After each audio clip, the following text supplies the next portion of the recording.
네, 오늘 이 말씀을 가지고 이 산에 거주한 지 오래니 라는 제목으로 말씀을 전하겠습니다. 이 산에 거주한 지 오래니. 여러분, 신명기는 문자 그대로 두 번째 율법이란 뜻입니다. 두 번째 율법. 신자가 두 번째라는 의미가 있어요. 두 번째. 우리가 신신당부한다 할 때 쓰는 그 한자입니다. 신신당부. 거듭거듭 당부한다 이 말이죠. 그런 신자예요. 그래서 두 번째 율법이다 하는 뜻입니다. 이것은 모세가 새로운 율법을 두 번째로 받았다고 하는 의미가 아니에요. 시내산에서 한번 받았던 율법을 또 다른 율법을 받았다는 게 아니고, 그 시내산에서 주어진 그 율법을 새로운 세대에게 새로운 의미를 부여해서 설명하는 것입니다. 그러니까 신명기의 근본 내용은 오늘 5절 말씀에 나와 있어요. 5절 말씀 다시 한번 읽어봅니다. 모세가 요단 저쪽 모압 땅에서 이 율법을 설명하기 시작하였더라. 일렀으되. 여러분, 모세가 요단 저쪽 모압 땅에서, 지금 이 하나님의 율법을 설명하고 있는 장소는 모압이에요. 모압 평지. 그러니까 우리가 한번 그러면 지도를 한번 봐야 되겠죠. 모압이 어딘가, 모압이. 모압 땅이 이스라엘 백성들이 이 고센 땅의 람셋에서 출발해서 시내산, 여기가 지금 홍해입니다. 홍해바다 토끼 기슭이 있는 여기는 지중해입니다. 여기는 지중해. 그리고 남북으로 이렇게 이스라엘 땅은, 가나안 땅이 형성되어 있습니다. 그 다음에 여기가 갈릴리 호수고 요단강이 내려오고 여기가 사해바다입니다. 그래서 시내산, 여기 호렙산. 그런데 이스라엘 백성들이 지금 모세가 설명하고 있는 데는 여기 여리고 맞은편 모압 평지입니다. 모압 평지. 사해바다 바로 위에 여기 모압 평지, 바로 여리고 맞은편. 여기에서 지금 이스라엘 백성들에게 설명하고 있는 거예요. 설명하고 있어요. 그래서 요단 저쪽 모압 땅에서, 요단 저쪽이라는 것이 요단강 동편 이 모압 땅에서 요단강 넘어 가나안 땅을 바라보면서 지금 설명을 하고 있는 것입니다. 그래서 이 율법을 설명하기 시작하였더라. 이 율법이 뭐예요? 바로 시내산에서 주셨던 십계명. 이 십계명을 설명하기 시작했다는 거예요. 그래서 신명기입니다. 그래서 이 십계명에 대한 교육인데, 십계명의 의미와 그 본질이 무엇인가에 대해서 설명하는 것이 바로 신명기서의 핵심 내용이에요. 신명기서의 핵심 내용이다. 여러분, 그래서 우리는 신명기서를 잘 기억해야 됩니다. 십계명은 우리의 마음의 신비에 새겨야 하는 말씀이에요. 그 당시에는 하나님이 돌 위에 새겨주셨죠. 그러나 이제는 우리의 마음에 새겨서 영원히 대대로 지켜가야 되는 말씀이 십계명이라는 거죠. 그래서 이 율법을 설명하기 시작했다 그랬어요. 그런데 이 십계명은 성경에 두 군데 기록되어 있어요. 어디에 기록됐냐? 출애굽기 20장에 한 번 기록되어 있고, 출애굽기 20장에 기록된 말씀은 애굽에서 출애굽한 1세대, 출애굽 1세대에게 주셨던 율법이, 십계명이 출애굽 20장에 기록되어 있고, 그 1세대는 광야 40년을 통해서 다 광야에서 죽고 이제 나올 때 20세 이하하고 광야에서 태어난 출애굽 2세대들이 아까 모압 평지, 그 사해바다, 바로 사해바다 위쪽 여리고 맞은편에 있는 이 모압 평지에서 이제 가나안 땅을 정복해 들어가기 전에 그 출애굽 2세대에게 십계명의 의미와 본질을 다시 설명하고 있는 것이 바로 오늘 본문의 말씀이라는 거죠. 그래서 이 신명기 5장에 그것이 기록되어 있습니다. 그러니까 출애굽 1세대에게 주셨던 십계명, 즉 율법은 출애굽기 20장에 기록되어 있고, 신명기 5장에 기록되어 있는 것은 그 똑같은 율법인데 그것을 출애굽 2세대에게 설명하고 가르친 율법이 바로 십계명이 신명기 5장에 기록되어 있다 하는 거예요. 그런데 이 두 가지가 첫째로 우리가 생각해 봐야 될 것은 이 두 십계명 사이에 차이점이 있다는 거예요. 차이점. 그 차이점이 뭔가? 여러분 궁금하시죠? 궁금해요. 차이점이 있어요. 어디 차이냐? 첫 번째 차이점은 안식일을 지키라는데 네 번째 계명에 있어요. 안식일을 지키라 네 번째 계명이죠. 우리가 출애굽기 20장 11절 말씀에 여러분 같이 한번 읽어보겠습니다. 이는 엿새 동안에 나 여호와가 하늘과 땅과 바다와 그 가운데 모든 것을 만들고 일곱째 날에 쉬었음이라. 그러므로 나 여호와가 안식일을 복되게 하여 그날을 거룩하게 하였느니라. 하나님께서 하늘과 땅과 바다와 그 가운데 있는 모든 것을 다 지으시고 일곱째 날에 쉬었다는 거예요. 그리고 그 일곱째 날을 거룩하고 복되게 하고 그날을 거룩하게 하시고 쉬셨다는 겁니다. 그래서 하나님이 창조와 관련되어 있어요. 그것이 출애굽 1세대에게 주셨던 말씀이에요. 그러니까 하나님께서 창조하시고 제7일에 안식하셨기 때문에 안식일을 지켜야 된다는 거예요. 그러니까 창조가 동기가 되기 때문에 안식해야 돼요. 그런데 출애굽기 이것과 달리 신명기에서는 조금 다르게 표현되어 있어요. 우리가 신명기 5장에 십계명이 나온다 그랬잖아요. 거기에 15절의 말씀에 보면 이렇게 말씀해요. 같이 한번 또 읽어봅니다. 너는 기억하라. 내가 애굽 땅에서 종이 되었더니 내 하나님 여호와가 강한 손과 편팔로 거기서 너를 인도하여 내었나니 그러므로 내 하나님 여호와가 내게 명령하여 안식일을 지키라 하느니라. 자, 여기에 말씀해 볼 아멘. 이 말씀해 보니까 애굽에서 구원받은 것이 동기가 되어서 안식일을 지키라는 거예요. 애굽에서 구원받은 것이 동기가 되어서 안식일을 지키는 거예요. 오늘 저와 여러분도 마찬가지예요. 신약의 성도들도 죄에서 구원받은 것이 동기가 되어서 하나님을 예배하고 안식일을 지키는 거예요. 주일을 지키는 거예요. 믿습니까? 구원받은 것이 동기가 되어서. 출애굽기에서는 하나님의 창조가 동기가 되어서 안식일을 지키라고 했는데 왜? 그 안식일을 복을 주시고 거룩하게 하셨기 때문에 너희 안식해라. 그래야 너희가 복을 받고 거룩해질 것이다. 이 말씀이죠. 그런데 신명기에서는 우리를 구원하신 것, 애굽에서 구원하신 것, 그게 동기가 되어서 안식일을 지키라고 명령하고 있는 것입니다. 또 두 번째 차이는 뭐냐? 10번째 계명에 있어요. 출애굽기 20장 17절 말씀에 보면은 또 한번 읽어봅니다. 내 이웃의 집을 탐내지 말라. 내 이웃의 아내나 그의 남종이나 그의 여종이나 그의 소나 그의 나귀나 물은 내 이웃의 소유를 탐내지 말라. 자, 여기 순서를 한번 보세요. 첫째, 내 이웃의 집을 탐내지 말라. 그리고 이어서 나오는 것이 내 이웃의 아내나 그의 남종이나 그의 여종이나 쭉 이렇게 나와요. 그리고 그의 소유까지 이렇게 나와요. 그런데 이제 신명기서에 오면은 신명기 5장 21절에 보면은 이렇게 나와요. 같이 한번 읽어봅니다. 내 이웃의 아내를 탐내지 말지니라. 내 이웃의 집이나 그의 밭이나 그의 남종이나 그의 여종이나 그의 소나 그의 나귀나 내 이웃의 모든 소유를 탐내지 말지니라. 아멘. 여기 무슨 차이가 있어요? 출애굽기 말씀과 신명기 말씀 뭐가 차이가 있죠? 앞에 시작되는 단어가 틀려요. 순서가 바뀌었어요. 아까 두 번째 나왔던 것이 앞에 나왔어요. 내 이웃의 아내.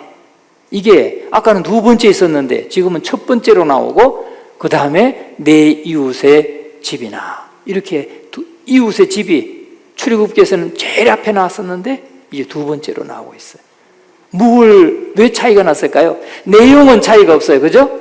내용은 차이가 없는데 순서가 차이가 나요. 그건 뭘 말하느냐? 뭔가 강조하고 있는 거예요. 강조. 모세가 볼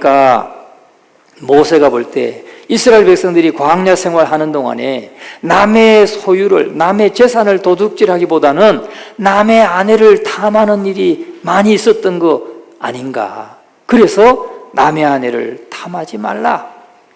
이렇게 먼저 강조하고 있는 것이죠. 이스라엘 백성들이 충분히 그렇잖아요. 막 금송아지 만들어가지고 우리를 애굽에서 인도해낸 신이라고 숭배하고 그랬잖아요. 그러니까 얼마나 그 죄성이 남아 있어요. 그러니까 충분히 지금 그 출애굽 2세대들에게 이 모압 땅에서 모압 평지에서 말하는 모세는, 설명하는 모세는 그걸 좀 강조하고 싶은 게 아닌가 하는 거죠.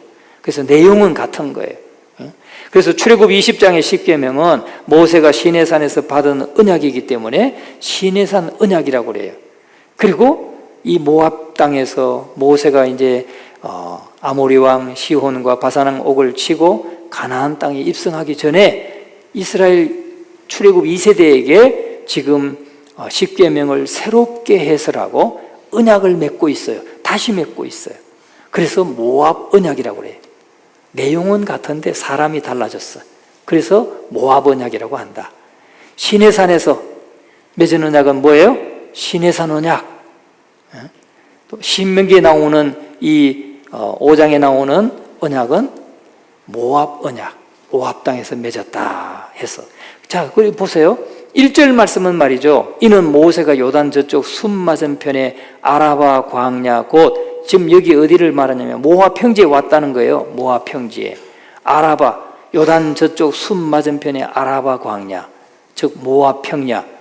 거기에서 이스라엘 무리에게 선포한 말씀이라, 선포한 설교라는 거예요. 그런데 6절 가보세요. 6절 가면 같이 한번 읽어봅니다. 우리 하나님 여호와께서 호렙산에서 우리에게 말씀하여 이르시기를 너희가 이 산에 거주한 지 오래니. 여기는 어디예요? 호렙산이에요. 호렙산. 그러니까 1절과 6절은요 지금 순서대로 가면은 1절이 앞에 나왔으니까 6절은 저 뒤에 시대를 말해야 되는데 지금 모세는 설교하고 있기 때문에 이스라엘 백성들에게 후세대들에게 설교하고 있기 때문에 40년 전을 회고하면서 설명하고 있어요. 그래서 지금 6절의 말씀은 호렙산의 내용이라는 거예요. 호렙산. 여호와께서 우리 하나님 여호와께서 호렙산에서 우리에게 말씀하여 이르시기를 너희가 이 산에 거주한 지 오래니 라고 40년 전으로 거슬러 올라간 거예요. 시대적으로 보면. 아시겠죠?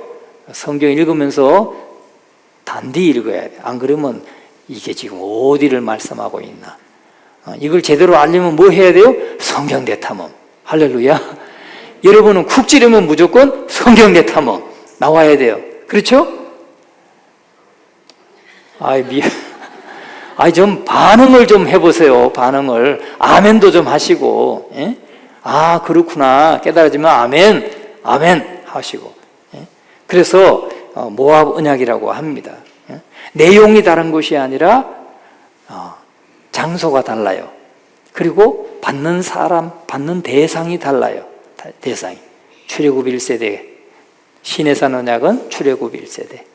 또 출애굽 2세대에게는 모압 언약. 이렇게 출애굽 2세대에게 주신 게 모압 언약이다 하는 것입니다. 그런데 하나님은 말이죠.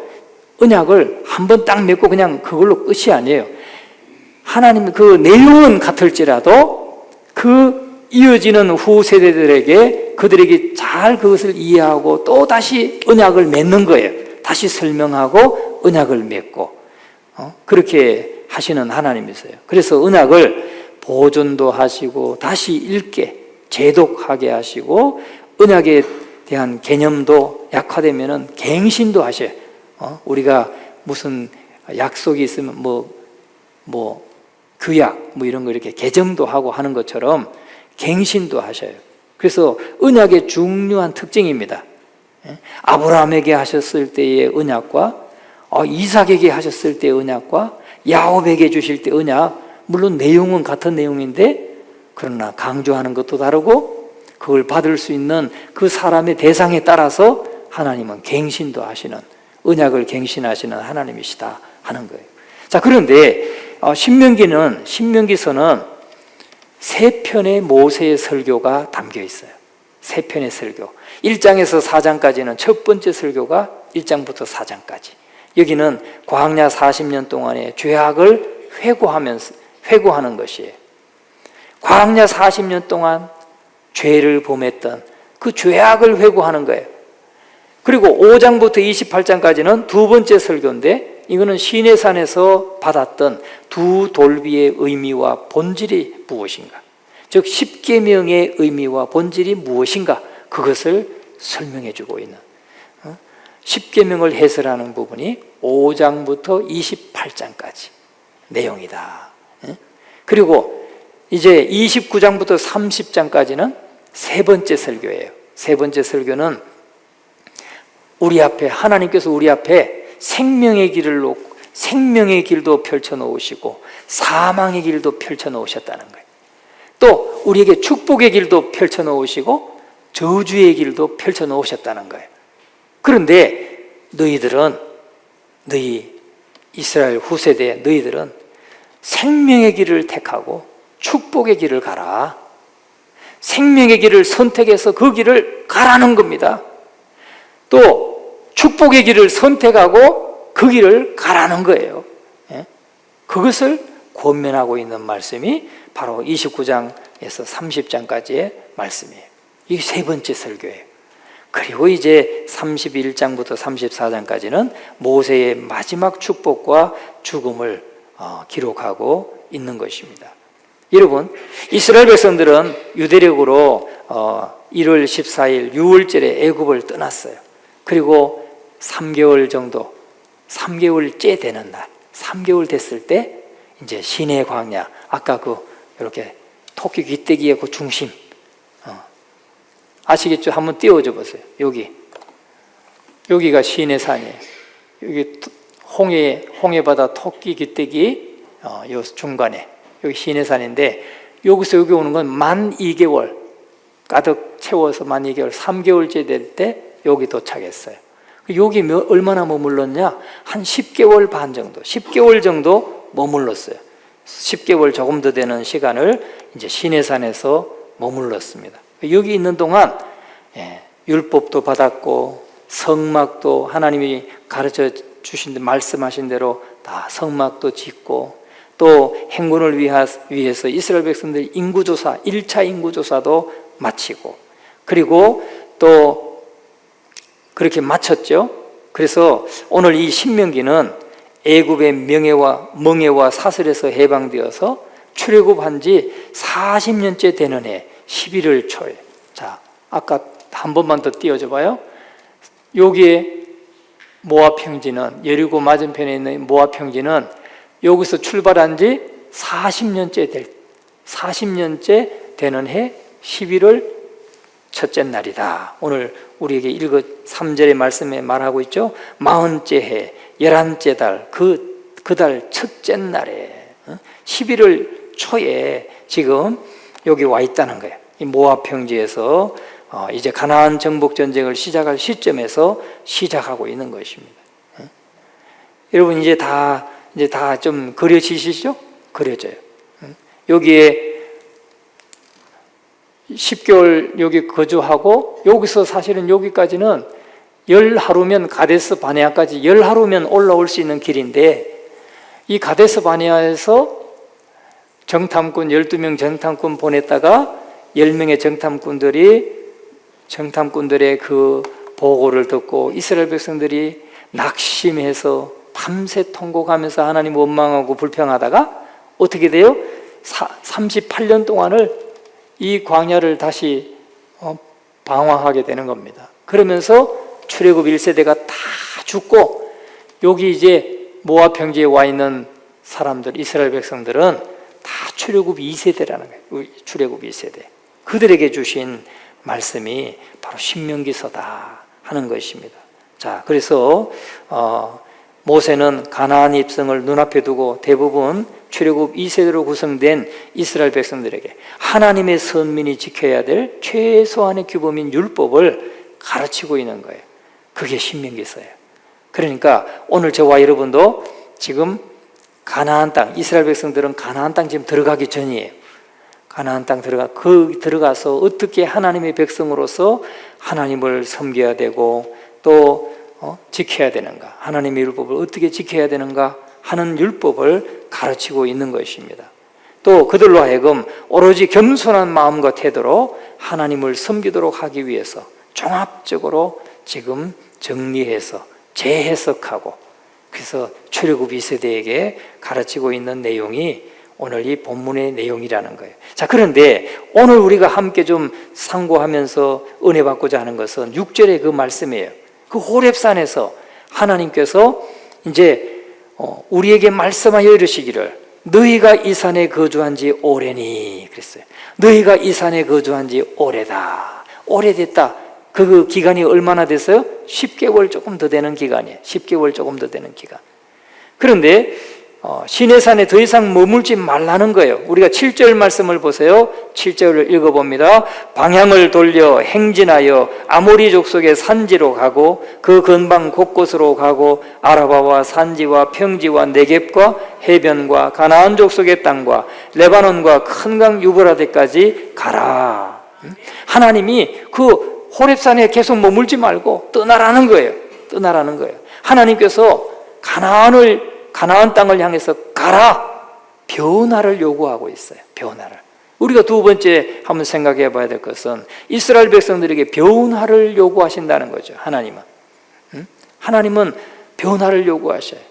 하나님은 오늘 영적인 이스라엘인 저와 여러분에게 어떤 변화를 요구하실까요? 하나님은 어떤 변화를 요구하실까요? 교회의 적은 무엇일까요?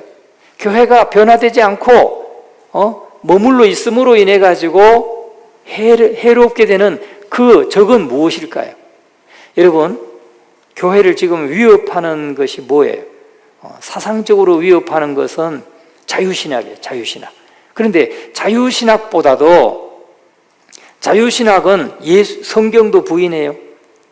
다 편집해가지고 이거를 막 갈기갈기 찍고 여기에서 성경을 말이죠, 기적적인 건, 이적과 기적은 다 빼버리고 그냥 이성적으로 받아들일 수 있는 것만 받아들이고, 그런 게 자유주의 신학의 중심이에요. 또 예수님의 속죄도 부인해요. 예수님의 속죄도 부인하고, 예수님이 동정녀 탄생도 다 부인하고, 예수님 부활하셨다는 것도 부인하고. 왜? 그 사람들 못 믿어요. 그게 자유주의 신학자들이에요. 그게 얼마나 교회를 해하는 겁니까? 교회가 하나 되지 못하도록 자꾸 흩어버리는 게 자유신학의 한 영향이죠. 그것도 해가 되지만은 그것보다 더 큰 해가 되는 게 있어요. 뭐냐면 그것은 조직과 프로그램에 의해서 일상화에 빠지는 거예요. 조직과 프로그램에 의해서 일상화에 빠지는 게, 그게 교회의 가장 큰 적이라고 토저 목사님이라는 분이, A.W. 토저라고 하는 미국의 유명한 아주 크게 교회를 부흥시킨 목사님이 평가한 거예요. 여러분, 똑같은 그러니까 일상화에 빠진다는 게 뭐냐면 매주일 새로운 것이라고는 조금도 없고 기대감도 없고 똑같은 일이 다람쥐 쳇바퀴 돌듯이 그냥 되풀이되는 거, 그게 교회의 가장 큰 적이라는 거예요. 여러분, 오늘 하나님 앞에 나오며 예배하러 나오실 때 기대감을 갖고 나오셨어요? 뭔가 좀 오늘도 말씀을 들으면서 기대감을 갖고 나에게 오늘 무슨 말씀을 하시나? 그런 기대감을 갖고 오셨나요? 아니면 그냥 안 나가면 엄마가 잔소리하니까, 아니면은 그냥 습관적으로 그냥 나오지 않았나요? 혹시나? 그런 분은 없으신가요? 똑같은 일이 계속 반복되는 일상화는 시간이 지나면 그냥 습관이 되는 거예요. 습관이 되고 나중에 가면 그게 그냥 부패가 되는 거예요. 여러분, 교회는 일상성을 타파하고 변화를 추구해야 된다는 겁니다. 우리 성도들은 삶의 즐거움과 행복을 느끼지 못하고 있다면 지금 일상성에 빠진 것은 아닌가 의심해야 돼요. 부부간에도 그렇잖아요. 부부간에도 일상성이 빠지면 어때요? 그때를 뭐라고 합니까? 권태기라고 그래요. 권태기. 여러분, 부부가 이렇게 오셨는데 오늘 눈 뜨고 잠에서 일어나면서 눈 뜨고 아내를 볼 때, 아니면 남편을 볼 때, 참 귀한 사람이다, 참 사랑스럽다, 참 고마운 사람이다, 오늘도 참 새롭다, 이렇게 느끼면 그 권태기 아니에요. 그런데 그게 아니고 아유 저 인간 또 저 화상, 이렇게 말하면 그거는 권태기예요. 권태기. 여러분, 그런 분 없으십니까 혹시? 여러분, 우리는 주님 안에서 서로 사랑하면 늘 새롭게, 참 아내가, 남편이 고맙고 사랑스럽고 귀하고, 참 날 위해서 참 고생 많이 했지, 참 고마운 사람이지, 이렇게 느껴야 돼요. 그렇게 느끼지 않는 분 계시면 속으로 회개하시고 하나님 앞에 분발하시기 바라요. 그러면 뭐 하라는 거예요? 변화하라는 거예요. 변화. 어떻게 변화합니까? 여보 고마워, 한마디라도 고마워, 당신이 수고해줘서 고마워, 당신이 이렇게 날 위해서 수고하느라고, 처자식 먹여 살리느라고 이렇게 손가락이 이렇게 부르텄군요. 막 이렇게 뭔가 좀 고마움을 표시하고. 이 변화예요. 변화. 우리 성도들은 변화돼야 돼. 예배 오면서도 하나님 말씀 막 사모하고 기대감을 가지고, 오늘은 목사님 무슨 말씀을 하실까? 오늘은 신명기래. 신명기. 성경 대타면 오늘은 무슨 말씀을 하실까? 1장을 통해서 무슨 말씀을 하실까? 2장을 통해서 무슨 말씀을 하실까? 여러분, 우리 새롭지 않습니까? 그냥 성경 대탐험 하다 보면 막 새로워요. 그죠? 새로워. 예. 그게 우리에게 복인 거예요. 그 변화를 추구해 가야 된다. 그걸 위해서 기도해 가야 된다. 하나님이 원하시고 기뻐하시는 방향으로 늘 변화해가는 그런 은혜를 우리가 사모해야 될 줄로 믿습니다. 그냥 작년, 올해, 내년 다 똑같으면 안 돼요. 작년보다 올해는 더 주님을 사모해서 여호와께 가까이함이 내게 복이라 말씀했으니까 여호와께 가까이 하려고 더 애쓰고, 더 말씀 보려고 애쓰고, 더 기도하려고 애쓰고, 막 그냥 더 전도하려고 애쓰고, 그런 변화가 우리에게 있어야 된다는 거예요. 너희가 이 산에 거주한 지 오래니 이제 떠나라. 변화하라는 거예요. 그러면 그 변화가 어떤 변화가 바람직한 변화입니까? 어떤 변화가? 그냥 무조건 바뀌어가지고 아유 좋다 변화하라고 그랬지, 나 지금부터는 이제 주말은 그냥 내 거야, 내 거. 그래가지고 들로 산으로 자전거 타고 뭐 그냥 맨날 뜀박질하고 다니고 그러라는 거예요? 아니요. 하나님이 인준하시는 변화를 해야 돼. 이스라엘 백성들은요, 하나님이 지금 떠나라고 말씀하셨기 때문에 떠나는 거예요. 호렙산이 안 좋은 곳이고 또 시내산이 안 좋은 곳이라서 떠나는 게 아니에요. 하나님이 떠나라고 인정하시고 인준하셨기 때문에 떠나는 거예요. 그리고 하나님께서 또 섭리로 인도하시기 때문에 떠나는 거예요. 구름 기둥이 턱 떠오르면서 이제 나팔이 불립니다. 그러면서 준비해가지고 떠나요. 구름 기둥과 불 기둥으로 인도하셔서 또 성막도 완성되었고 율법도 받았고 이제는 대형도 갖췄고, 그래서 이제 더 이상 머물 필요가 없어요. 목적지가 시내산이 아니기 때문에, 목적지는 저 가나안 땅이기 때문에 떠나는 거예요. 여러분, 우리가 무슨 변화를 추구하든지 먼저 기도해서 하나님의 인도를 받아야 되고 하나님 환경의 인도를 받아야 되는 것입니다. 하나님께서 변화를 원하신다는 것을 확신하고 변화를 추구하는 저와 여러분 되기를 간절히 축원합니다. 작년보다 올해, 지난달보다 이번 달 더 우리가 성경 대탐험 더, 지난번에는 참여 안 했으면 이번에는 한 번 참여하고 또 두 번 참여하고 자꾸 변화해 가시는 저와 여러분 되기를 간절히 축원합니다. 세 번째는 하나님은 은혜의 산 호렙산을 떠나라고 명령하셔요. 떠나야 할 곳은 호렙산이에요. 그리고 향해야 할 곳은 가나안이에요. 가나안. 여러분, 하나님께서 이 호렙산을 떠나서 가나안 땅으로 가라고 하시는 그 땅을, 가나안 땅으로 가서 그 땅을 차지하라고 말씀하시는 이유가 뭡니까? 호렙산이 나쁘기 때문인가요? 아니에요. 호렙산이 나빠서가 아니라 목적지가 거기 아니기 때문에, 목적지가 저 가나안이기 때문에 가나안 땅으로 떠나라고 하는 겁니다.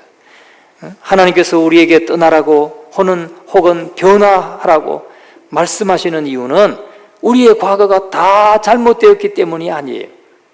우리의 과거를 다 부정하라는 것도 아니에요.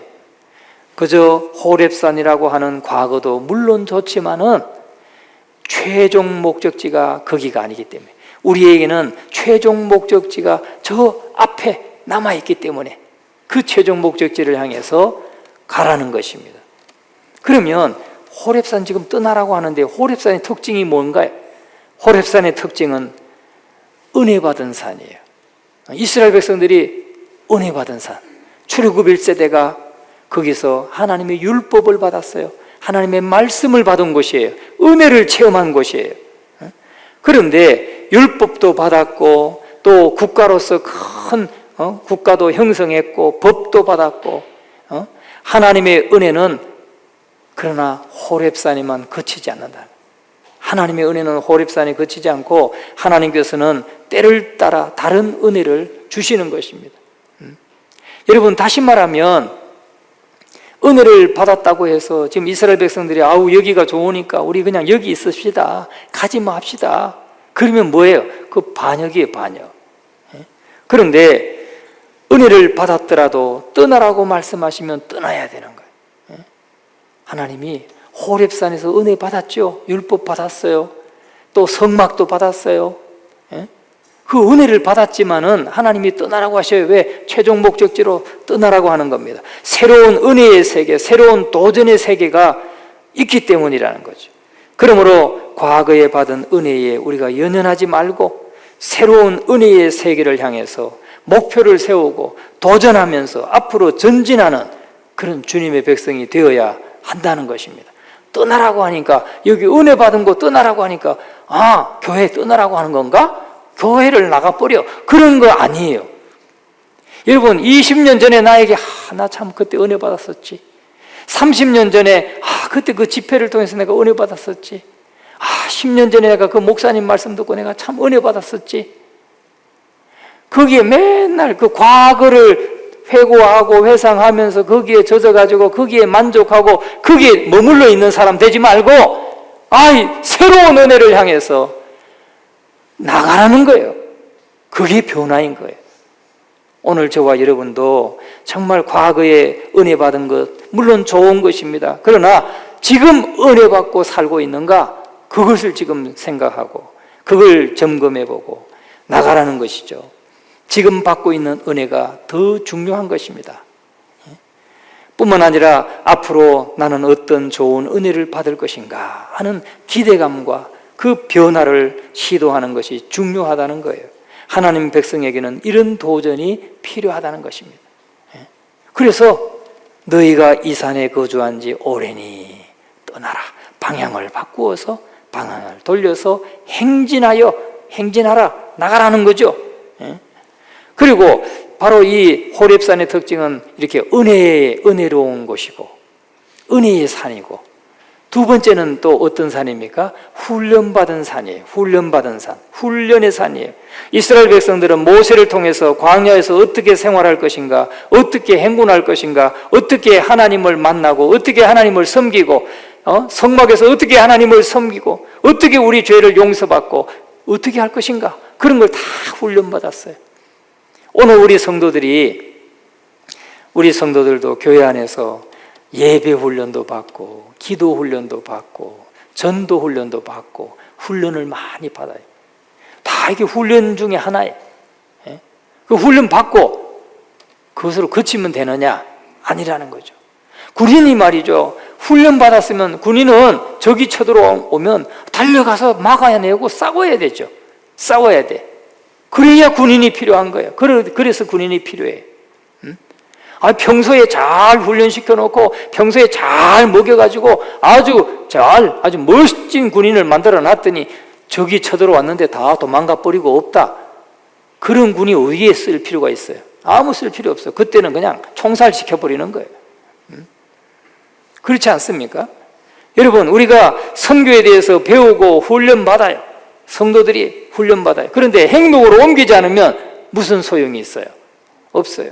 행동할 때 하나님께서 우리에게 새로운 은혜의 세계를 펼쳐주시는 겁니다. 믿습니까? 여러분, 우리 교회도 지금 막 수준이 확 달라졌어요. 우리 교회가 선교사님 파송하고 나서 얼마나 지금 수준이 달라졌어요. 우리 눈이 맨날 여기만 보고 그냥 여기 음봉, 산동, 그냥 여기 불당동 여기만 보다가 지금 세계를 보고 있잖아요. 세계를. 할렐루야. 여러분 지금 세계를 보고 계십니까? 저 스페인을 보고 있고 말이지, 또 저 쿠바를 보고 있고. 우리 눈이 막 확 달라졌어요. 새로운 세계가 우리에게 열려지는 거예요. 내년에는 우리가 선교사님 선교지 우리가 한번 방문하려고 그래요. 여러분 지금부터 기도하시고 준비하시고 내년에 함께 갈 수 있기를 바랍니다. 할렐루야. 행동으로 보여주는 거예요. 가가지고 무슬림 그 아저씨 아줌마 전도지도 좀 돌리고, 우리가 그 땅에 가서 막 정말 하나님 앞에 기도하고 세계가 달라지는 거예요. 우리 교단에서도 우리 교회 위상이 확 달라졌어요.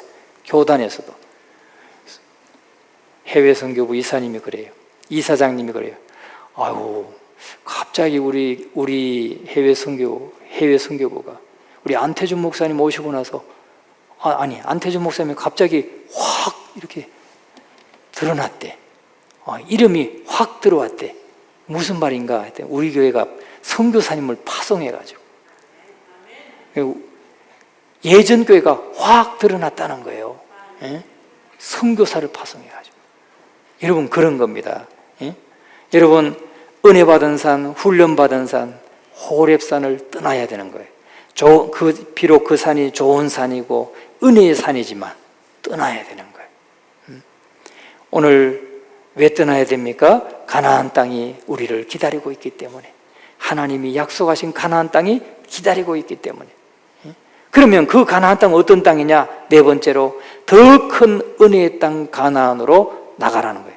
자, 우리가 여기서 은혜 받았어요. 예전에 10년 전에, 5년 전에, 20년 전에 은혜 받았어요. 그런데 지금 하나님이 예비하신 건 더 큰 은혜가 예비되어 있다는 거예요. 그렇기 때문에 우리는 변화하고 달려가야 된다는 거예요. 믿습니까? 오늘 저와 여러분 그냥 여기에 머물러 있지 말고, 은혜 받은 여기에 그냥 현재의 모습에 머물러 있지 말고 성경 대탐험을 하면서 그 하나님이 더 큰 은혜를 예비하신 그 땅으로 나아가시는 저와 여러분 되기를 간절히 축원합니다. 그러면 그 가나안 땅은 어떤 특징이 있느냐? 호렙산은 아까 은혜의 산이고 훈련의 산이었지만 가나안 땅은 어떤 땅이냐? 가나안 땅은 첫째 약속의 땅이라고 그랬어요. 약속의 땅. 아브라함과 이삭과 야곱에게 약속하신 땅이에요. 두 번째는 아름다운 땅이라고 했어요. 신명기 4장 22절의 말씀이에요. 같이 한번 읽어볼까요? 나는 이 땅에서 죽고 요단을 건너지 못하려니와 너희는 건너가서 그 아름다운 땅을 얻으리니. 너희는 그 아름다운 땅을 얻을 것이다. 아름다운 땅이에요. 약속의 땅이고 아름다운 땅이에요. 그 다음에 여러분 아름다운 땅을 꼭 내 일생에 한번 꼭 가보리라. 성경의 땅을 내가 한번 꼭 가보리라. 목표하시기 바랍니다. 그러면 전쟁도 빨리 끝나게 될 줄을 믿습니다. 그러면 또 가는 거예요. 그 다음에 세 번째는 가나안 땅은 부요의 땅이라는 거예요. 부요의 땅. 신명기 6장 11절 같이 한번 읽어봅니다. 내가 채우지 아니한 아름다운 물건이 가득한 집을 얻게 하시며 내가 파지 아니한 우물을 차지하게 하시며 내가 심지 아니한 포도원과 감람나무를 차지하게 하사 내게 배불리 먹게 하실 때에, 자, 여기 보니까 부유하죠. 막 아름다운 물건이 가득한 집, 또 내가 파지 아니한 우물을 차지하게 되고, 심지 아니한 포도원도 얻게 되고, 감람나무도 얻게 되고, 부유한 땅이에요. 가나안 땅은. 또 마지막으로 가나안 땅은 승리의 땅이에요. 신명기 6장 18절 19절에 말씀합니다. 또 읽어봅니다. 여호와께서 보시기에 정직하고 선량한 일을 행하라. 그리하면 내가 복을 받고 그 땅에 들어가서 여호와께서 모든 대적을 내 앞에서 쫓아내시겠다고 내 조상들에게 맹세하신 아름다운 땅을 차지하리니 여호와의 말씀과 같으니라. 예, 모든 대적을 다 쫓아내시게 한다. 승리의 땅이에요. 승리의 땅. 여러분, 우리가 변화하고 새로운 은혜를 사모하고 기도하고 하나님의 인도를 구하면 하나님께서 저런 아름다운 땅, 약속의 땅, 부유한 땅, 승리의 땅으로 우리를 인도하시는 줄로 믿습니다. 그러므로 오늘 저와 여러분은 정말 과거에 받았던 은혜에 머물러 있지 말고 더 큰 은혜의 땅을 향해서 날마다 기도하면서 전진하시는 저와 여러분이 되시기를 주님의 이름으로 축원합니다.